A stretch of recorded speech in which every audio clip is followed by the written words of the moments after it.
안녕하세요. 40대 남성입니다.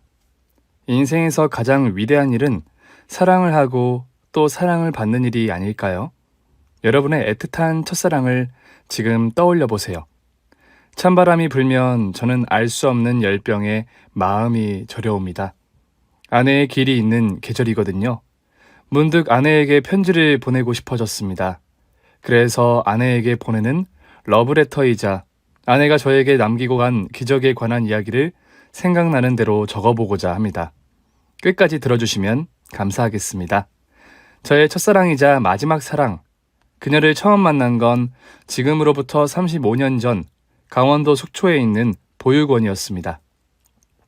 멀리 짙푸른 동해바다가 보이는 언덕 위에 뾰족 지붕의 하얀 집으로 선생님의 손을 잡고 올라가던 길이 생각납니다.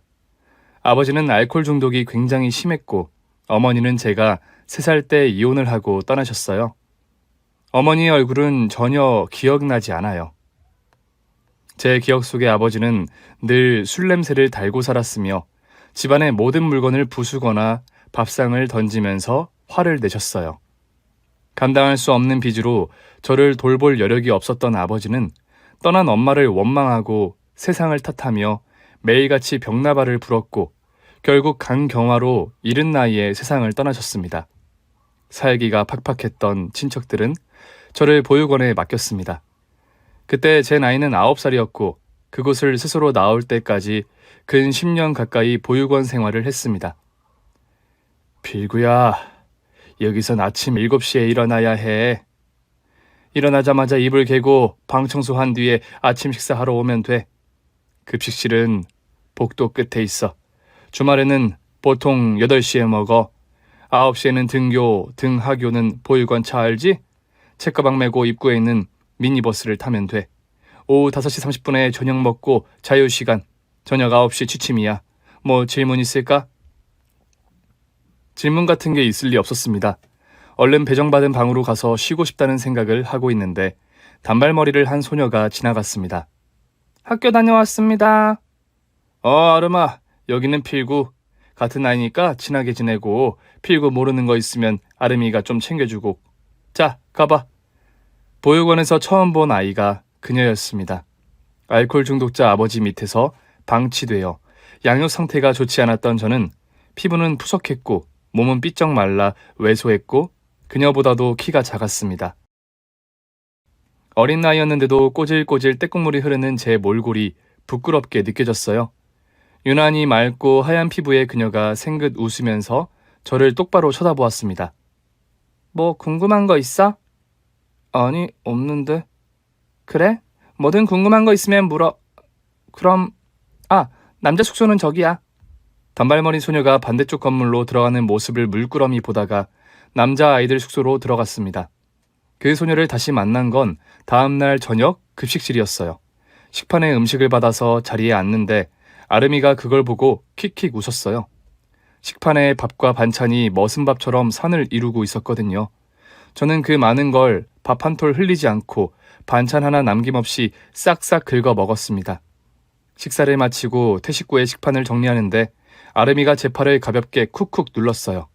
제가 아름이를 보자 아름이가 턱으로 구석에 놓인 식탁을 가리켰습니다. 후원자들이 넣어준 빵과 음료수가 놓여져 있었어요.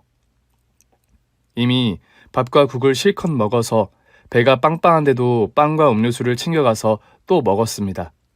먹는데 한이 맺힌 것처럼 식탐을 부렸습니다. 아름이는 제가 먹는 모습을 엄마 미소로 봐주었어요. 그렇게 보육원에 적응하고 한 달쯤 됐을 때 평소처럼 후원자가 보내준 간식을 집어드는데 매우 거칠고 불량한 목소리가 저를 불렀습니다. 야, 신빙! 동작 그만! 저요? 그래, 너요. 너 말고 누가 있을까? 손버릇 나쁜 새끼가. 무슨... 야, 눈 깔아 이 새끼야. 누구 맘대로 손을 대.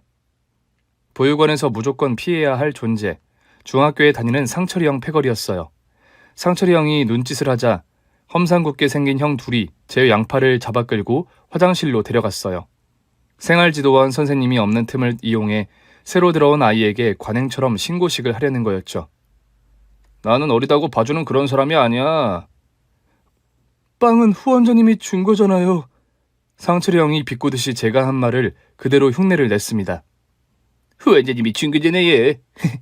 보기보다 혀가 길구나. 어디 맷집도 짱 좋은지 한번 볼까? 형들의 주먹 한 방에 바로 바닥에 쓰러졌고 발길질이 이어졌어요. 사람이 맞다가 죽을 수도 있다는 걸 그때 처음으로 깨달았습니다. 그때였어요. 누군가 외치는 다급한 목소리. 원장 선생님 오신다! 원장 선생님! 형들이 기겁을 하며 꽁무니를 빼고 도망을 갔어요. 저는 아픈 배를 부여잡고 비틀거리며 일어서는데 제 팔을 부축해주는 사람이 있었는데 아름이었어요. 괜찮아? 고마워. 코피다. 이리 와 내가 닦아줄게. 저희 보육원만 그런지 몰라도 그땐 형들의 구타와 기합이 많았습니다. 선생님들의 호주머니나 지갑을 털어서 돈을 훔쳐오라는 명령을 따르지 않으면 곧바로 손찌검과 발길질을 당해야 했습니다. 저는 보육원에 들어간 지 한 달 만에 울음을 그치는 법을 배웠습니다. 아무리 맞아도 울면 됐으니까요. 제가 울면 선생님에게 매를 맞지 않으면 형들한테 보복을 당했기 때문에 눈물도 흘릴 수 없었습니다. 상철이 형은 군대 놀이를 좋아해서 눈 오는 날 밖에서 팬티만 입고 구르는 기합을 주기도 했어요. 그때마다 아름이는 생활지도원 선생님을 부르러 다녔습니다. 아름이는 저를 구원해주러 오는 천사였어요. 공부도 잘했고 노래도 잘 불렀습니다. 춤도 잘 춰서 정말 못하는 게 없었어요. 보육원 합창단원으로 후원자들이 오시면 무대에 올라 공연을 했어요. 아름이는 합창단원 중에 제일 눈에 띄는 미모를 가졌는데 잘할수록 미모는 더 빛을 발했습니다. 그런데도 입양이 되지 않았습니다. 면담을 할 때마다 뾰루퉁한 얼굴로 대답도 하지 않는 모습을 양 부모가 좋아할 리가 없었습니다. 그건 아름이가 보육원을 떠나지 않으려는 계산된 행동이었어요. 저는 그게 안타까우면서도 기뻤습니다. 고등학생이 되면서 제 키는 아름이보다 머리 하나는 더 자랐고 제 마음은 아름이를 향한 사랑의 새순이 조심스레 싹트고 있었습니다. 아름이는 오누이처럼 친구처럼 저를 사랑했습니다. 아름이는 5살 때 미아로 발견되어 고아원으로 왔기 때문에 부모님에 대한 기억이 전혀 없었습니다. 그래서 가족에 대한 갈망과 그리움이 누구보다 더 컸습니다. 오늘 학부모 면담했거든? 교무실로 들어가는 아줌마 얼굴만 봐도 알겠더라. 누구 엄마인지 진짜 붕어빵이더라. 당연하지, 가족이니까. 맞아, 친구들은 다 부모님을 닮았어. 아름이가 꿈을 꾸는 눈길로 하늘을 쳐다보았습니다. 나는 누굴 닮았을까? 엄마? 아빠? 나를 닮은 사람이 이 세상 어딘가에 있을까? 아마 너를 걱정하면서 너를 찾고 계시지 않을까? 지금까지 아무도 찾아오지 않는데? 그거야 네가 여기 있는 줄 몰라서.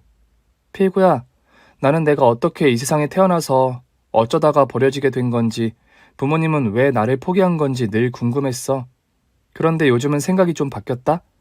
그 답을 안다고 지금의 내 상황이 달라질 게 없다는 생각이 들었어. 그냥 부모님들이 나를 버렸다는 자책이나 죄책감 느끼지 말고 그 선택을 후회 안 하고 잘 살아가셨으면 좋겠어. 그저 행복하게 살아만 계셔도 나는 좋을 것 같아.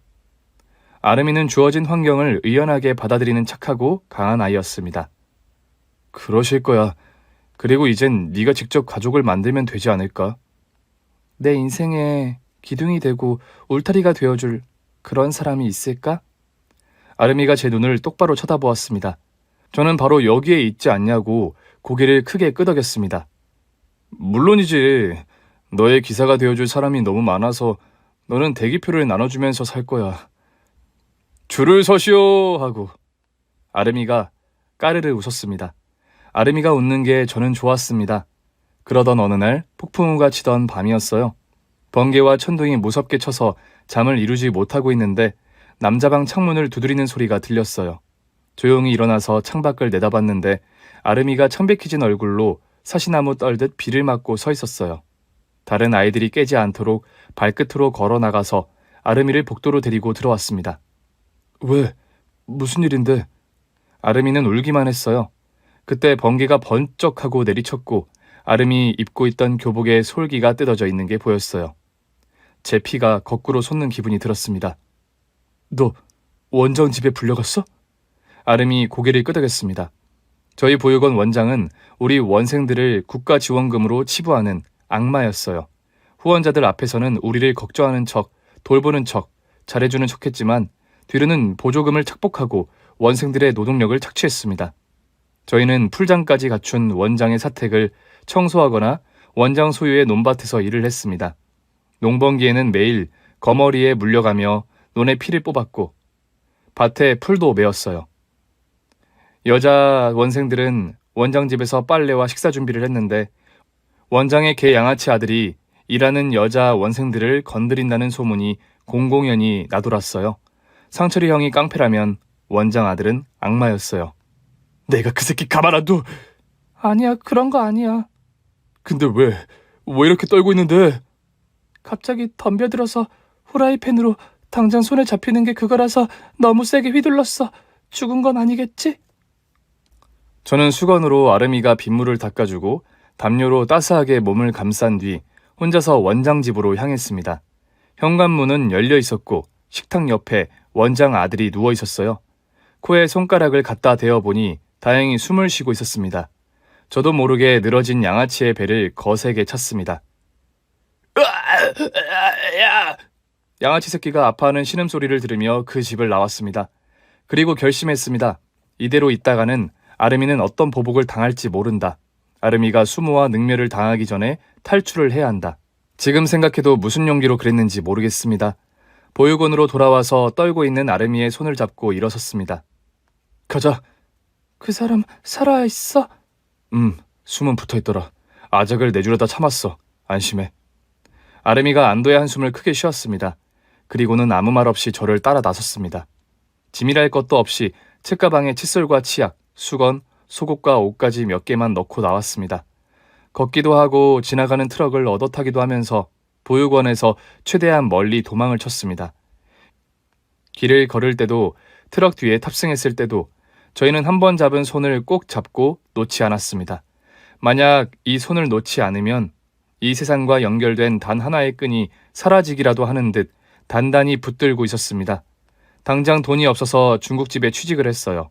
사장님이 저희 사정을 알고는 당장 잠자리도 살펴봐 주시고 참 잘해주셨습니다. 한창 공부할 나이에 고생이 많네. 당장 잘 때는 있고? 아니요, 구해야죠. 적당한데 나올 때까지 여기서 자게. 진짜요? 그래도 돼요? 그럼 되다 마다. 나도 안심되고 좋지 뭐. 두 사람이 가게를 봐주는데 도둑이 되겠어? 감사합니다, 사장님. 그나저나 자네들 주민등록증은 있나? 아니요. 에헤이, 어린 친구들 민증 있어야지. 통장도 만들고 적금도 넣고 운전면허증도 따야 할 게 아닌가? 자, 내일 나랑 같이 동사무소로 가서 민증부터 만들자고. 사장님 덕분에 저희는 주민등록증도 발급받고 통장도 만들었으며 저금을 했어요. 이듬해에는 혼인신고도 했습니다. 결혼식은 하얀 원피스에 정장을 갖춰 입고 사진관에 가서 사진 한 장 찍는 것으로 대신했습니다. 피로연은 당연히 중국집 짜장면으로 했습니다. 나 강필구는 홍아름을 아내로 맞아 서로 존중하고 배려하며 행복하게 살 것을 맹세합니다. 나 홍아름은 강필구를 남편으로 맞아 남편이 힘들어할 때면 내가 나가서 돈을 많이 벌어오겠습니다. 가장의 무게를 혼자 짊어지지 않도록 하겠습니다. 아내의 말을 잘 듣는 남편이 되겠습니다. 아내가 돈 벌러 나간다면 절대 말리지 않겠습니다. 뭐? 아름아, 나는 너의 든든한 울타리가 될 거야. 지금은 사진 한 장으로 대신했지만 내가 돈 많이 벌어서 너 드레스 입혀줄 거야. 결혼식도 근사하게 올리자. 콜. 나는 남편의 말을 잘 따르는 아내가 되겠습니다. 중국집 사장님은 너무 착하고 욕심이 없는 사람이었고 친구에게 보증을 잘못 서는 바람에 제가 일한 지 2년 만에 문을 닫아야 했습니다. 사장님은 고향으로 돌아가신다면서 저에게 퇴직금도 주지 못해 미안하다고 울먹이셨어요. 저는 사장님을 부둥켜 안고 울었습니다. 미안하이, 두 사람 갈 데는 있나? 사장님, 저희 걱정은 마세요. 저희도 이제 어엿한 성인이라고요. 그래, 세상은 넓고 할 일은 많지. 자네는 아직 젊으니까 희망을 잃지 말게. 네, 사장님. 그동안 보살펴 주셔서 고맙습니다. 사장님 은혜는 평생 잊지 않겠습니다. 내 고향 마을 어딘지 알지? 힘든 일 있으면 언제든 와. 사장님, 부디 건강하십시오. 사장님은 아버지처럼 저를 챙겨주신 분이셨어요. 재산을 탕진하고 고향으로 돌아가는 처진 어깨가 계속 눈에 밟혔습니다. 사장님과 헤어진 저는 단칸방을 정리하고 아내와 함께 서울로 왔습니다. 제일 큰 도시답게 일자리도 많을 거라는 계산이었죠. 막노동을 뛰기도 하고 택배 상하차 일용직으로 일하면서 반지하 새빵 월세를 냈습니다. 벽지는 곰팡이로 얼룩지고 창밖으로 사람들이 오가는 다리가 보이는 시끄럽고 냄새나는 방이었지만 아름이가 있어 행복했습니다. 아무리 빠듯하고 가난해도 집에 돌아오면 내 안에 아름이가 있다는 사실에 힘이 났습니다. 얼마 안 있어 아름이는 한식 뷔페에서 설거지를 하고 저는 봉제 공장에 취직했어요. 그런데 공장이란 곳에 직원이 많다 보니 텃세와 왕따가 심했습니다. 제가 고아 출신이라는 경계와 경멸의 눈초리가 저를 못 견디게 했어요. 그래도 적응해보려고 최선을 다했습니다. 힘든 노동을 마치고 집으로 돌아올 때면 등허리에 흘렀던 땀으로 몸이 서늘했고 허기가 졌습니다. 아유, 우리 필구 복스럽게도 잘 먹네. 너처럼 맛있게 먹는 사람을 나는 본 적이 없다. 칭찬이냐 구박이냐? 이거 뭔데? 선물, 자기한테 주는 거. 선물 포장지를 벗기고 나온 것은 갓난애기용 더신이었습니다. 이거 뭐야? 이거 진짜야? 3개월이래. 앞으로 2달만 더 있으면 애기가 움직이는 것도 느껴진대. 꼬물꼬물. 어떡해? 홍아름, 이거 진짜지? 꿈 아니지? 이리 와봐. 내가 꼬집어 줄게. 깍! 행복한 비명을 질렀고 아름이는 까르르 웃었습니다. 우리들 행복의 반도 못 가진 하늘나라 천사들이 시샘을 했을까요? 아름이는 딸을 낳았지만 그 귀여운 생명체를 눈으로 보지도 품에 안아보지도 못했습니다. 출산까지 앞으로 일주일. 당신 배가 진짜 산만하다. 매일 부풀어 오르는데? 괜찮은 거 맞아? 힘들어. 두렵기도 하고. 내가 한 아이의 엄마가 될 수 있을까? 새 생명을 거둘 수 있을까? 당연하지. 우리는 이제 팀이야. 팀 아름. 앞으로 셋이 되는 기념으로 일도 더 열심히 해서 우리 가족에게 멋진 아빠가 될 테야. 사랑과 책임감 뿜뿜하는 훌륭한 아버지. 그게 바로 나야, 나. 응, 필구, 너는 꼭 그런 아빠가 될 거야. 아! 아내가 갑자기 비명을 질렀습니다. 갑자기 진통이 오는지 배가 쥐어짜듯이 아프다며 배를 감싸 안았습니다. 얼굴이 새하얗게 변했어요. 119를 불러 병원으로 달려갔습니다. 조금만 참아, 다 왔어. 여보, 만일 무슨 일이 생기면 우리 애기는 절대 포기하지 않을 거라고 약속해줘. 걱정 마. 당신도 아기도 다 무사할 거야. 무사할 거야. 진통으로 고통스러워하던 아내는 분만실로 들어간 지 5시간 만에 싸늘한 죽음으로 돌아왔습니다. 사인은 과다출혈. 예정일보다 일찍 딸이 세상에 나왔는데 피가 지혈되지 않았다고 합니다. 하늘이 무너지는 슬픔에 아무것도 할 수가 없었어요. 찾아오는 사람 하나 없는 텅 빈 빈소를 지키면서 저는 꺼이꺼이 울었습니다. 앞으로 아내를 볼 수 없다는 슬픔이, 이 세상에 홀로 남겨졌다는 외로움이 저를 목 놓아 울게 했어요. 하지만 마냥 넋놓고 앉아있을 수는 없었습니다. 우리 딸이 있었으니까요. 아름이가 자기의 목숨보다 더 사랑하고 지키려고 했던 생명이 아무것도 모른 채 병원 신생아실에서 건강하게 울고 있었습니다. 아름이는 유능한 살림꾼이었습니다. 아기에게 필요한 모든 것들이 완벽하게 준비되어 있었고 저는 아름이가 사놓은 젖병을 데우고 분유를 타고 아이에게 먹였습니다. 아름이가 준비한 옷을 입히고 이불로 감싸 안고 아이를 재웠습니다. 그리고 저는 심청이에게 젖을 먹이기 위해 동네에 젖동량을 다니는 신봉사가 되기로 했습니다. 얼굴에 철판을 깔고 마을 경로당으로 가서 어르신들에게 넙죽 큰절을 하고 제 사정을 말했습니다. 살려주십시오, 어르신들. 부모가 없어 아이를 맡길 곳이 없어요. 맡아만 주시면 많지는 않지만 용돈을 챙겨드릴게요. 경로당 어르신들이 제 사정을 딱하게 여기시고 순번을 돌아가면서 딸을 맡아주셨어요. 무료하고 적절했던 할머니들에겐 아이를 돌보는 일이 즐거운 놀이가 되었거든요. 저는 아이를 돌보기 위해 시간이 좀 더 자유로운 택배 일을 시작했습니다. 딸아이를 이 집 저 집에 맡긴 채 택배를 돌리고 퇴근과 동시에 애를 찾아와서 씻기고 먹이고 재웠습니다. 동네 모든 할머니가 딸아이에게 엄마이자 할머니이자 가족이었습니다. 아이는 마을 할머니들의 관심과 사랑을 듬뿍 받으며 무럭무럭 자랐습니다. 딸이 5살이 되던 해 어린이집에 보내면서 할머니들도 베이비시터 일에서 해방됐습니다. 할머니들은 여전히 저희 딸 소식이 궁금해서 저희 집을 찾아오시고는 했어요. 아름아, 춘천댁 할머니 오셨네. 우리 아름이 좋아하는 만두 사오셨네. 아름이는 누군가? 우리 아라 말하는 건가? 맞아요, 알아. 저도 모르게 딸아이를 집사람 이름으로 불러요. 젊은 사람이 벌써 그러면 어쩌노? 이름이 헷갈리면 우리 아라 섭하지. 그치? 아라가 춘천댁 할머니 품에 안기면서 어리광을 피웠습니다. 응, 내 이름 아름이 아니고 아라야. 아빠도 알고 있어, 아라야. 그냥 너가 아나 모르나 시험해 본 거야. 엄마는 홍아름, 아빠는 김필구, 나는 김아라. 아라는 한창 엄마를 궁금해했어요. 아라 손을 잡고 마트에 가면 흰 원피스에 긴 단발 웨이브에 머리띠를 한 여자만 보면 엄마 하고 부르면서 달려갔습니다. 결혼 사진 속에 있는 엄마라고 착각을 했어요. 엄마라고 부르며 달려드는 여자아이를 보고 당황해하는 여성에게 깍듯하게 사과를 드리고 아라를 데리고 나오면 아라는 엄마한테 가겠다고 떼를 쓰면서 울었습니다. 임마, 너만 그런 게 아니거든. 나도 우리 아름이 보고 싶거든. 너무 보고 싶어서 나도 울고 싶거든. 울다 지쳐서 잠이 든 아이를 보면서 차라리 보육원에서 아름이를 데리고 나오지 않았더라면 어땠을까 하는 상상도 수없이 했습니다. 뷔페에서 설거지하느라 퉁퉁 부은 아름이 손이 잊히지 않았어요. 평생 고생만 시켰던 아름이를 다시 살려낼 수만 있다면 얼마나 좋을까. 헛된 망상을 잊기 위해서 더 열심히 일했습니다. 그럼에도 하늘은 제 편이 아닌 것 같았어요. 배달을 하던 중에 교통사고를 당했거든요. 빗길 사정충돌 사고였는데 그 사고로 허벅지와 발목을 크게 다쳤고 저는 다리를 절게 됐습니다. 재활치료로 운전과 택배일을 계속 할 수는 있었지만 비 오는 날이면 발목이 쑤시고 아파서 진통제가 없으면 잠도 자지 못했어요.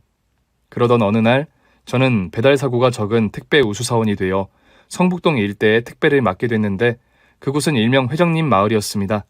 정말 회장님이 아니면 살 수 없을 것 같은 궁궐 같은 집들을 보고 입이 벌어지더군요. 우와, 대박! 주소지를 보고 으리으리한 건물의 거대한 정문에 배달 물건을 놓았습니다. 거짓말 안 보태고 정말 남대문만한 대문이었습니다. 담은 남한산성처럼 높고 높았습니다. 물품을 배달하고 다음 집으로 향했습니다. 분명 5분 정도 돌았는데 문이 보였습니다. 그런데 주소지를 확인하니 아까 그 집이었습니다. 아까는 정문이고 여기는 후문이었어요. 와, 5분을 돌았는데 대체 이 집은 뭐지? 이런데 누가 사는 거야? 너무 신기했습니다. 걸어다니는 사람이 아무도 없어서 동네가 휑했습니다. 그런데 오르막길을 조금 더 오르는데 한 노인이 쓰러져 있었습니다. 저는 잽싸게 트럭을 세우고 내렸습니다. 할머니에게 달려가서 상태를 살펴보았어요. 할머니, 어디 아프세요? 할머니는 간신히 몸을 일으키고 앉았습니다. 트럭에서 생수병을 꺼내서 뚜껑을 열고 할머니께 드렸습니다. 물 한 모금 하세요. 할머니는 입에 물을 축인다는 표현이 맞을 정도로 아주 조금만 입을 대었습니다. 고마워요. 할머니 119 불러드릴게요. 잠시만요. 휴대폰을 꺼내드는데 할머니가 손을 저으셨습니다. 괜찮아, 괜찮아. 나 좀 잡아 일으켜 주겠소? 벽에 기대어 앉아있던 할머니를 부축해서 일으켜 세웠습니다. 집이 가까워. 좀 데려다 줘요. 병원은 안 가셔도 되겠어요? 응, 병원 가 놀린 거 한 대 맞고 오는 거지. 자꾸 가면 꾀병 환자라고 놀려. 할머니 댁이 어딘데요? 할머니가 손으로 가리킨 곳은 방금 제가 택배를 배달한 으리으리한 남대문과 남한산성이 있는 그 집이었습니다. 10월의 선선한 날씨에 일하는 사람에겐 딱 좋지만 움직이지 않는 사람에겐 추운 법입니다. 할머니의 건강이 염려됐습니다. 저는 할머니를 등에 업고 절뚝절뚝 걸어서 댁에까지 모셔다 드렸습니다. 비록 속도는 느려도 균형을 놓치지 않았습니다. 왜소한 몸집에 뼈만 남아 제가 배달하는 생수 상자보다 더 가벼웠습니다. 저도 모르게 할머니, 식사는 잘 챙겨 드십시오. 새털처럼 가벼워서 날아갈 것 같습니다. 할머니는 아무 말 없이 계셨는데 어깨가 들썩이고 훌쩍이는 소리가 들렸습니다. 아마도 울고 계신 것 같았어요. 무슨 사정이 계실까 궁금했습니다. 남대문만큼 웅장한 대문을 지니고 계단을 오르자 푸른 잔디 위에 성처럼 생긴 2층 양옥집이 그 위용을 드러냈습니다. 할머니 댁에는 아주머니 한 분만 계셨는데 가족은 아니고 일을 봐주시는 가사 도우미 같았습니다. 회장님, 하만때 괜찮아요, 괜찮아. 내 약하고 이분 드실 시원한 냉차 한 잔 부탁해요. 저는 머쓱하게 서서 인사를 드리고 나오려고 했는데 할머니가 자기 옆자리로 오라고 손짓을 하셨어요. 전 뭔가 홀린 듯이 할머니 옆으로 가서 앉았습니다. 할머니가 약을 꿀꺽 넘기신 뒤 저를 뚫어져라 보셨어요. 고맙네, 젊은이. 아닙니다. 누구라도 그랬을 거예요. 누구라도 그냥 지나갔을 거네. 그리고 119가 달려오지. 평소에도 자주 그러세요? 혼자 걷다가 쓰러지면 위험할 텐데. 요즘 통 잠을 못 자고 먹지를 못해서 그렇다네. 왜... 할머니의 눈이 순식간에 벌개지면서 촉촉해졌습니다. 그러게 말이네. 자식을 먼저 앞세운 부모의 심정을 겪어보지 않은 사람은 모르겠지. 할머니가 손등으로 눈물을 닦았습니다. 한 달 됐네. 우리 아들, 며느리, 손주 땅에 묻은 지. 교통사고였다네. 뉴스에도 나왔는데 미국의 장모님 병문안 갔다가 신호대기 중에 그만. 상심이 크시겠습니다. 아직도 믿기지가 않아. 실감이 안 나. 압니다. 저도 그 마음. 할머니가 의아한 얼굴로 저를 보았습니다. 저는 상처를 했습니다. 벌써 5년이나 됐는데도 찬바람만 불면 마음이 저릿합니다. 10월이 아내 기일이거든요. 그렇군. 어딘가 심연의 아픔이 있는 눈이라 생각했어. 목이 메이는지 차를 한 모금 하시고 계속 말씀하셨습니다. 요새 통 잠을 못 자는데 아까 낮에는 깜빡 잠이 들었나 봐. 까무룩 잠결에 바깥에서 손주 녀석과 내 아들이 웃는 소리가 들리지 않겠나? 아들이 나를 불렀어. 엄마, 엄마 하면서 나를 재촉하고 씩씩하게 나를 찾는 손주 녀석 목소리도 들렸어. 할머니, 얼른 나와봐요. 같이 놀아요. 너무 재미있어. 며느리는 늘 그랬듯이 공손하고 조심스럽게 나를 불렀어. 어머님, 민준이 좀 보세요. 애가 말도 안 되게 웃겨요. 나는 잠에서 깨자마자 응 하고 몸을 일으켜서 밖으로 나갔네. 정원은 텅 비어있더군. 아마도 대문 밖에서 나를 불렀나 보다. 대체 뭘 보여주려고 그러지? 궁금한 마음으로 대문을 나섰네. 그리고 이리저리 아들을 찾아 헤맸다네. 정신을 차리고 보니 자네가 나를 부축하고 있었어. 아내를 잃었던 그때가 떠올라서 할머니의 말에 공감하고 저도 모르게 눈물이 났습니다. 저도 그랬습니다. 옛날처럼 저를 놀래켜주려고 어디 숨었나 싶어서 장롱 문을 열어보기도 하고 욕실 문도 두드려보고 다들 세월이 약이라고 하지만 텅 빈 마음은 쉽게 채워지지 않더군요. 모르겠습니다. 5년밖에 안 돼서 그럴까요? 죄송합니다. 자식을 먼저 보낸 마음도 모르는 주제에 말이 길었네요. 죄송합니다. 아니네. 나는 꿈에서 아들이 나를 부른 이유가 있다고 믿는 사람이야. 네? 자네한테는 웃기게 들릴지 몰라도 아들이 죽고 처음으로 꿈에 나왔단 말이네. 나를 바깥으로 불러내서 꼭 누구를 만나게 하려고 했던 것 같아. 그래, 맞네. 자네 말일세. 이 동네는 대한민국 굴지에 재벌가의 명사들이 살아. 세상 부족한 게 없고 타인에겐 무감한 사람들이지. 내가 길바닥에 쓰러져 있다고 눈길 하나 꿈쩍하지 않을 사람들. 자네가 나를 업고 갈 때 아들이 나를 부른 이유를 깨달았네. 이들은 단 한 번도 나를 업어주지 못했어. 심장마비로 남편 먼저 보내고 맡게 된 회사를 지키기 위해서 아들과 보내는 시간은 턱없이 부족했다네. 모처럼 내가 집에 있는 날이면 아들이 곰살맞게 내 옆을 떠나지 않았는데 나는 질색을 했지. 아들이 어버이날 기념으로 나를 업어주겠다고 했을 때 까불지 마라 마음에도 없는 말을 내뱉었고 그 뒤로 단 한 번도 아들은 내 손을 잡거나 안거나 하지 않았어. 아들을 보낸 뒤에 제일 먼저 떠올랐던 일이 그거야. 우리 아들을 더 이상 안아볼 수 없구나. 만져볼 수 없구나. 이럴 줄 알았으면 그때 가만히나 있을걸. 슬픔을 이기지 못하고 두 손에 얼굴을 파묻고 울으셨습니다. 저는 어떤 위로의 말씀을 드리고 싶은데 아무 생각이 나지 않았어요. 어르신, 저는 고아 출신인데요. 보육원에서 아내를 만났거든요. 근데 아내가 그랬어요. 부모가 나를 버렸다는 자책이나 죄책감으로 살아간다면 그게 더 슬프다고요. 그냥 그 선택을 후회하지 않고 살았으면 좋겠다고, 그저 살아있기만 해도 감사하다고요. 고아인 저희도 이렇게 생각하거든요. 아마 아드님은 어르신의 사랑을 무지 받고 자라셨겠지요? 어르신이 말은 퉁명스럽게 해도 마음은 그렇지 않았다는 걸 알고 있었을 거예요. 부모님들은 자식들이 늘 애같아 보여도 눈 깜짝할 새 부모님 심정을 헤아릴 줄 아는 어른으로 자라니까요. 그렇다면 좋으련만. 분명 그럴 겁니다. 저는 택배 시간이 걱정되어 이제 슬슬 인사를 드리고 일어서야겠다고 생각했어요. 그럼.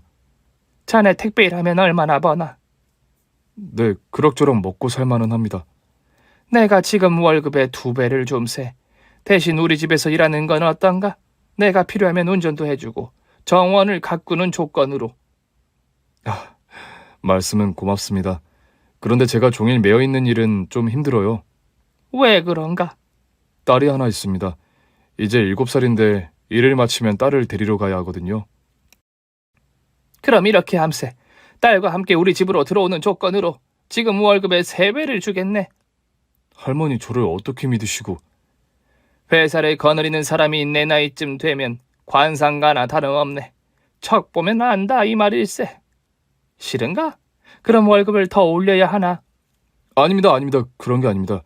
제 인생에 이런 호의가 처음이라서 어쩔 줄을 몰라서 그런 겁니다. 나이 든 사람의 호의는 예하고 받을 줄도 알아야 하네.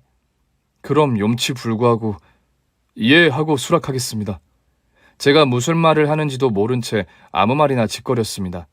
그렇게 저는 택배원을 그만두고 제 딸 아라와 회장님 댁에 들어가서 살게 되었어요. 회장님 댁의 정원을 돌보고 일주일에 2번 운전을 하는 일은 택배 일에 비하면 시군죽 먹기였어요. 이렇게 일하고 월급을 받아도 되나 싶어서 집안 구석구석 손볼 데가 없는지 살폈습니다. 아쉽게도 제가 손볼 만한 일은 없었습니다. 아라 유치원도 저택 가까운 곳으로 옮겼습니다. 아라는 할머니들 손에 자라서 회장님을 어렵지 않게 대했고 천진난만한 아라의 웃음소리가 매일같이 울려 퍼졌습니다. 아라가 있으니 무덤 같던 우리 집이 비로소 사람 사는 집 같네. 아라는 제 엄마를 닮아서 재능이 많았습니다.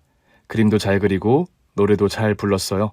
춤도 곧 잘 춰서 회장 할머니를 기쁘게 했습니다. 아라는 나중에 연예인이 되어야겠다. 춤추고 노래하는 걸 나만 봐서는 안 되겠어.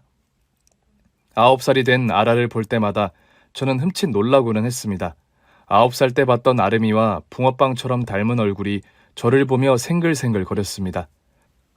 학창시절 면담원 학부모와 친구 얼굴이 붕어빵처럼 닮았다며 부러워서 울던 아름이가 생각났습니다. 자기를 꼭 닮은 지금의 아라를 아름이가 봤다면 얼마나 좋아했을까요? 여보, 아라가 당신을 빼닮았네. 이러니 내가 자꾸 아라를 아르마 하고 부르지. 아내 사진을 꺼내들고 혼잣말을 하고 있는데 어느새 아라가 옆에 와서 사진을 뺏어갔습니다. 엄마, 아빠가 자꾸 나한테 아름이라고 불러. 아빠 혼내줘. 버릇이 돼서 그래. 사진 이리 줘. 아라가 사진을 도로 건네주면서 물었습니다. 아빠, 나 엄마랑 똑같이 생겼어? 아빠가 엄마를 맨 처음 만났을 때 얼굴이랑 똑같아.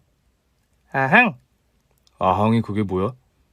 엄마도 나처럼 예뻤겠다. 그런 의미야. 아라의 뻔뻔한 말에 저도 모르게 웃음이 새어나왔습니다. 아주 예뻤지. 아빠, 근데 할머니도 나 닮았다? 누구? 회장 할머니? 응, 전에 약수터에 갔는데 지나가던 아줌마가 그랬어. 할머니랑 손녀가 완전 붕어빵이라고. 그래? 그런가? 아빠는 모르겠는데. 하마댁 이모도 그랬어. 알고 보면 내가 할머니 핏줄일 거라고. 뭐? 그래서 우리가 여기 산다던데. 아니야? 사람이 환경의 동물인 걸까요? 아닌 게 아니라 아름이는 성장할수록 묘하게 회장님 얼굴을 닮아갔습니다. 같이 식사를 하고 같이 산책을 하며 함께 보내는 시간이 많아서 그런 게 아닐까요? 하마댁 아주머니까지 저희를 먼 친척으로 여겼다는데 실수가 터져나왔습니다. 대체 얼마나 닮았다고 그런 말을 하시지? 아니야, 그런 거. 부부도 오래 같이 살면 닮는다는데 매일 똑같은 걸 먹고 같이 웃고 그러니까 닮아가는 게 아닐까 싶네. 아, 그런 거야? 난 또 회장 할머니가 진짜 내 할머니인가 했네. 드라마 주인공처럼 출생의 비밀이 있는 줄 알고 괜히 기대했네. 에이, 좋다 말았다. 아라야, 아침 드라마 그만 보라고 했지. 왜? 김치 싸다고도 날리고 오렌지 주스도 토하고 얼마나 재미있는데. 아무튼 아라의 말을 흘려듣고 까마득하게 잊고 있었습니다. 그리고 얼마 뒤 정원에서 가지치기를 하고 있을 때였어요. 회장님 댁의 정원은 거대하고 웅장했으며 한 폭의 산수와 같아서 그곳에서 작업을 하고 있으면 기분이 좋았습니다.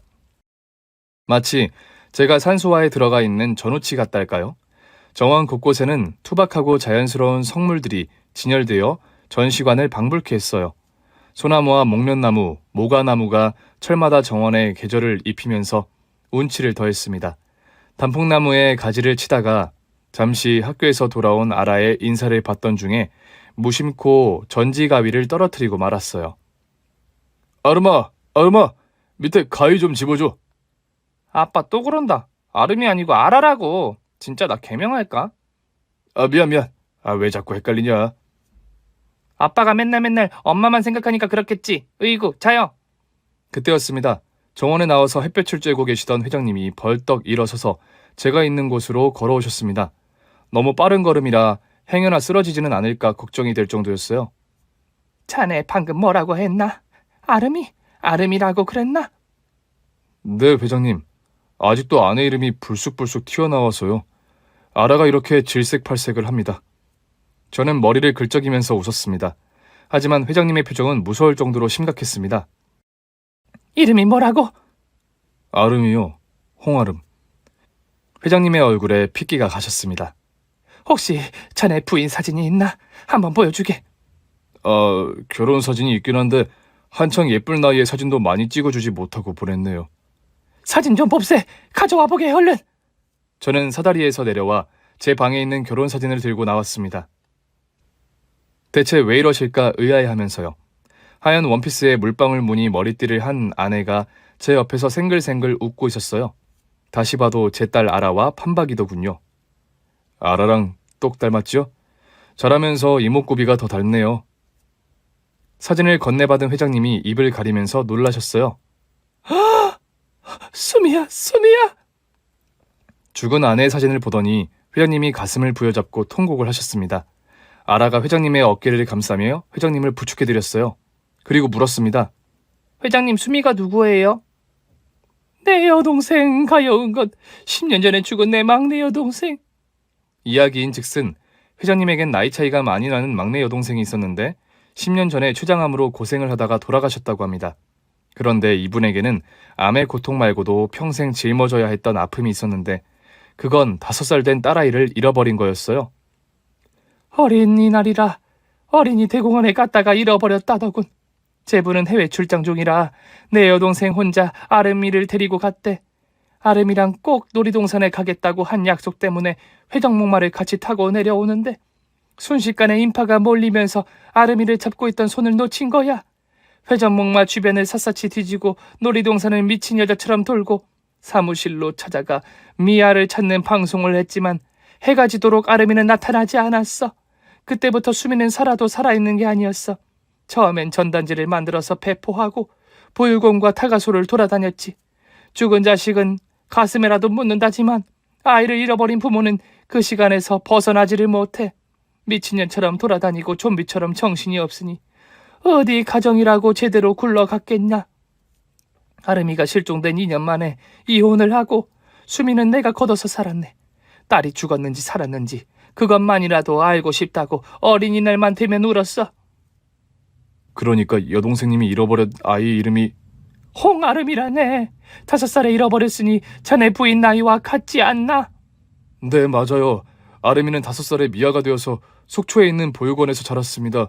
제가 처음 만났을 때는 9살이었는데 예전 기억이 하나도 없다고 했어요.